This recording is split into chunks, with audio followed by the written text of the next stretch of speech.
শিবিরের মান হলো ধর্ষণ করে আত্মগোপনে চলে যাওয়া।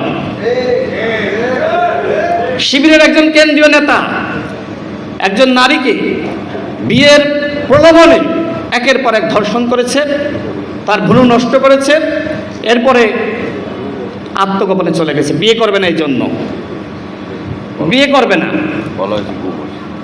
এবং সে আত্মগোপনে চলে গিয়ে বলছে যে আমাকে গুম করা হয়েছিল। লজ্জা লাগে। ডাক্তার শফিকুর রহমান বিরোধী দলীয় নেতা, তিনিও বিবৃতি দিয়েছেন, একজন ধর্ষকের পক্ষে ডাক্তার শফিকুর রহমান বিবৃতি দিয়েছেন। আর সরকারকে বলা হয়েছে যে সরকার নাকি গুম শুরু করেছে, শিবির মিছিল করেছে। এই হলো শিবিরের মান, ধর্ষণ করে আত্মগোপনে চলে গিয়ে সরকারকে দোষারোপ করা, গুমের নাটক সাজানো, এইসব করে ভাওতাবাজি করে সরকারকে দোষারোপ করা যাবে না। আজকে তারা আমরা লক্ষ্য করছি, তারা ভিকটিম সাজার চেষ্টা করছে। অথচ আপনারা ফেসবুকে দেখেন নাই, এই বাংলাদেশে বর্তমানে জামাত ইসলামের থেকে বড় জালিম আর কেউ নাই।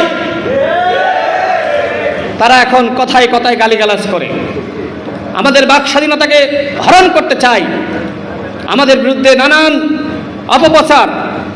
এগুলো কেন করে? যাতে করে আমরা আর বক্তব্য না দিই, চুপ হয়ে যাই।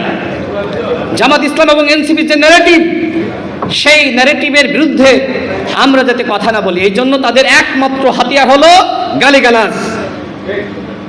জামাত এবং এনসিপি শিবিরের একমাত্র হাতিয়ার হলো গালিগালাজ করে মানুষকে থামিয়ে দেওয়া।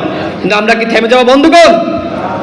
আমাদের স্লোগান সবার আগে বাংলাদেশ, আর ওদের স্লোগান হলো সবার আগে পাকিস্তান। ওরা অখণ্ড পাকিস্তানের স্বপ্ন দেখছে, আর বাংলাদেশের মাননীয় প্রধানমন্ত্রী তিনি স্বপ্ন দেখছেন এই বাংলাদেশকে গঠন করার, রাষ্ট্র পুনর্গঠন করার। সেই রাষ্ট্র পুনর্গঠন করার সারথি হিসেবে আমরা বাংলাদেশি সংগঠন কাজ করতে চাই। আমাদের স্লোগান সবার আগে বাংলাদেশ।